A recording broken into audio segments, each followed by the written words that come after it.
Ayan, meron tayong i-reset na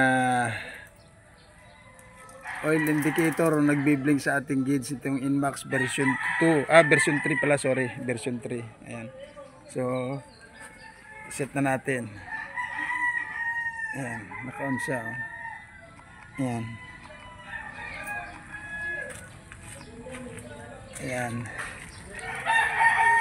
So, ang ginagawa natin is sineset muna natin mga mekaniko. Ayan. Oh. Sa trip. Ayan. 1K. Ayan, nagbi-blink. Hanapin natin yung kanyang Gaganyan din sa mino. Sa oil ko. Oil lang lang. Sa oil. Ayan. Pwede natin yung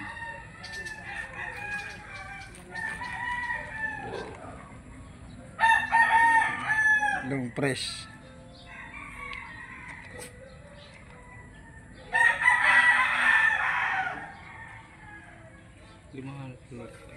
kilo.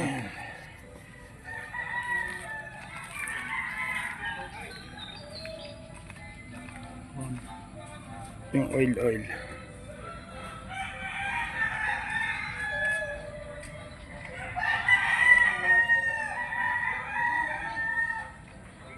Ayan guys, okay na. Ayan, okay na. Ayan, nawala. Ayan. 1289.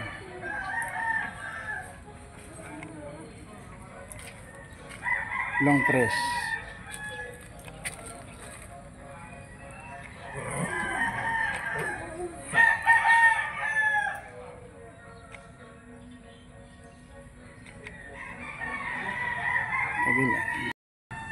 Ayan, long press.